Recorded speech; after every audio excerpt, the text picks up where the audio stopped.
Hi YouTube. Today we're going to talk about how to ace your behavior interviews.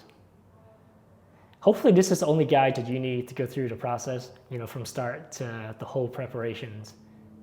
So if you take a step back, right, this is a pretty daunting process for many people, myself included. If you're so awkward having to talk about yourself, all the time, like during this process. So I've put together this three-step process, and I want to share with you to use as you prepare for this. Towards the end of the video, I'm going to talk about a few tips and tricks, and also share a few things that you shouldn't do during the interviews. So in part one, this is what I like to call the pre-game process.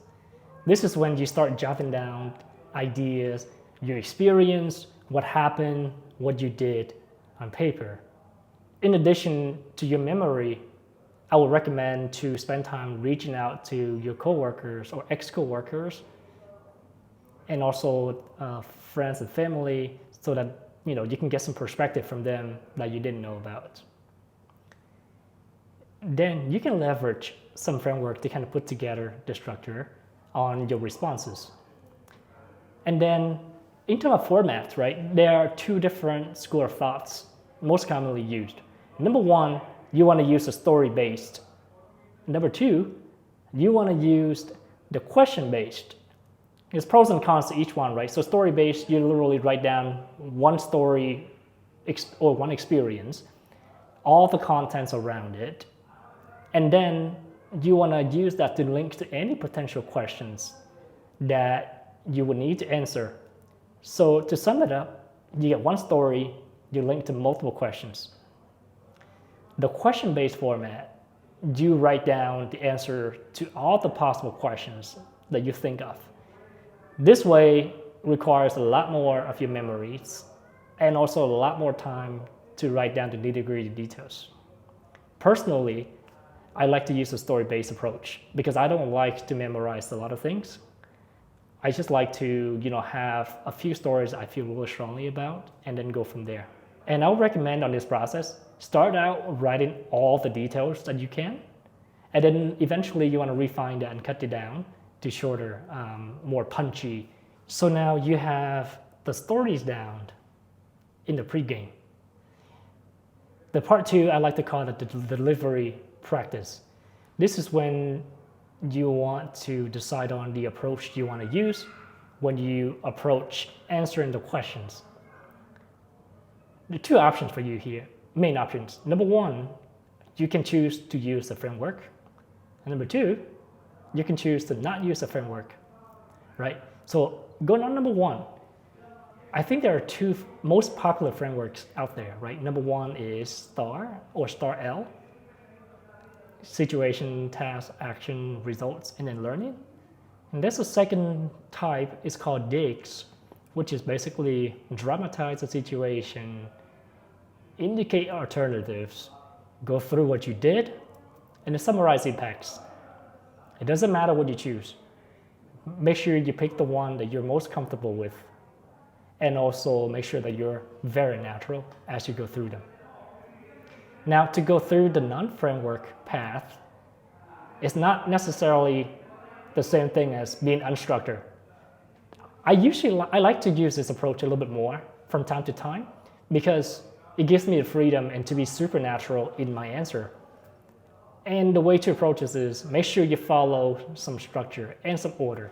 I like to use the chronological order to follow through the process and also to go through the details as needed.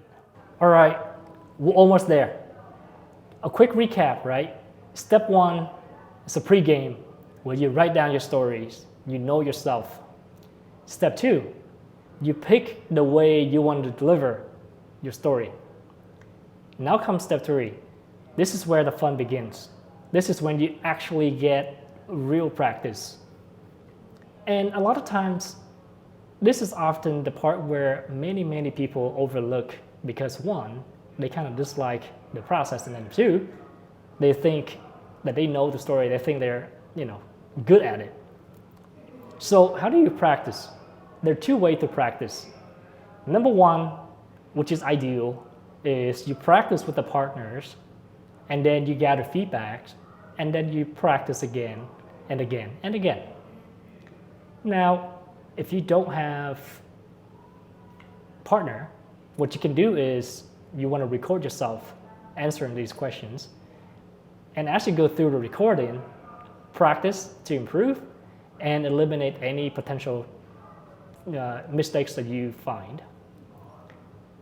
Or, another way you can practice is, just get more interviewers out there, right? I mean, nothing can quite simulate the actual thing like the real interviews.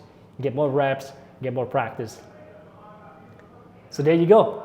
So these are my approach, or three-step approach to prepare for behavioral interviews whenever I need to. Now, I am going to talk about some tips and tricks. All right, so let's go to number one. If you're unsure what the question is, please do yourself and me a favor. Ask to clarify. It's perfectly fine to ask rather than answering the wrong question.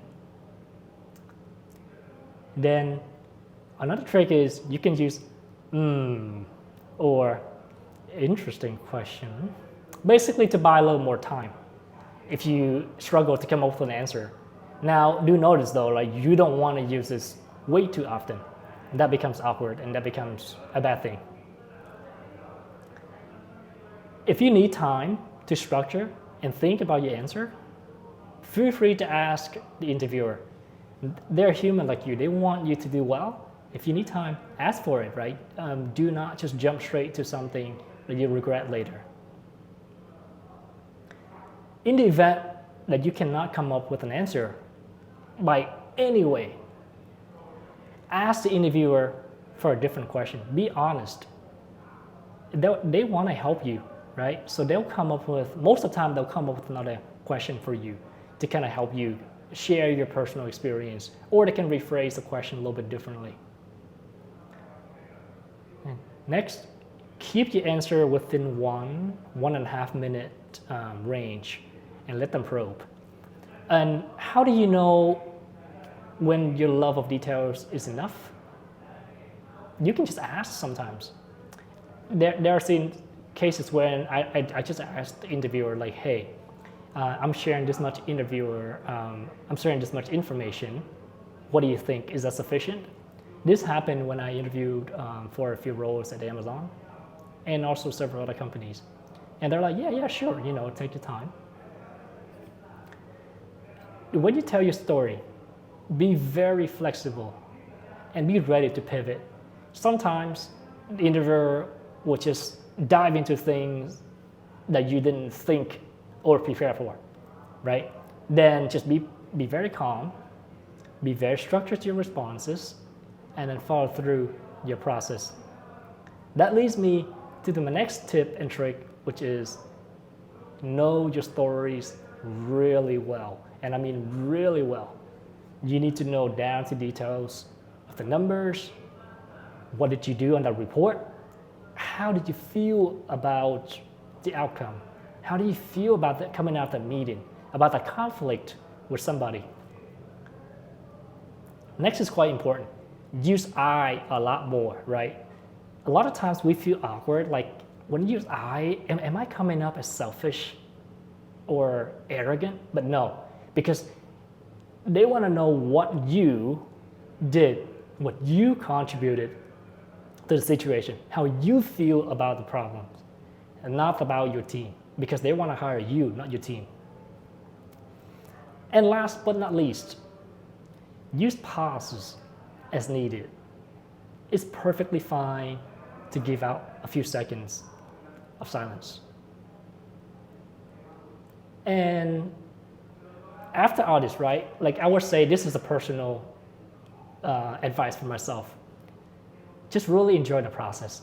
Like at the end of the day, you're sharing your experience. You're sharing your story with somebody that may potentially be your future boss or future coworker, right? So enjoy the process, have a good time. Now let's talk about things you should not do. First one, which is a pretty big one, This is an airport test.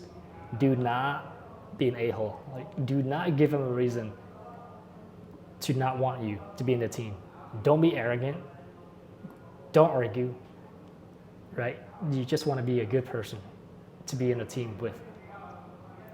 Secondly, this is a pretty common one too, which is do not try to sound too mechanical. Do not try to be too framework dependent. So a lot of times when I interview the candidates, I can literally tell in my head, they're like, okay, well, here's my situation. And then they literally said out loud, my tasks are, and that the results are, so on and so forth. That tells me the lack of preparation, but like the lack of them knowing their stories. Thirdly, this is a pretty big one too. Do not lie about something on your experience or make up things. It's okay to finesse a little, right? But don't lie, don't straight out lies. Experienced interviewers will find out. I've had situations where I know somebody would lie about building a predictive model, and when I probed a little bit more into it, they couldn't answer my question. Simple questions. Obviously, you can guess the results. Another one, this is not big one, but also good to be aware of, is do not use a lot of filler words, right? It's perfectly fine to use a little bit here and there. It's okay, but just don't use that in every other words or every other sentences that you have. And then at the very last, this is similar to what I mentioned earlier, what you should do, but like in the opposite direction, don't be so tensed. Relax, right? Have a good time, and just partner with them, have a conversation. Because the problem is when you're being too tensed or too nervous or too serious, that becomes a serious vibe into the environment, and then the interviewer will probably be uncomfortable with you too. So you don't want that, right? Just relax, enjoy the process, and talk to the interviewer. There you have it, guys. This is my comprehensive guide I put together, my checklist I went through when I prepared for interviews. I really hope that you find this content helpful. Please drop me a comment if you have any question, anything that I went over. And as always, please give me a thumb up if you think it's good, and subscribe to my channel for more contents in the future. Thank you so much.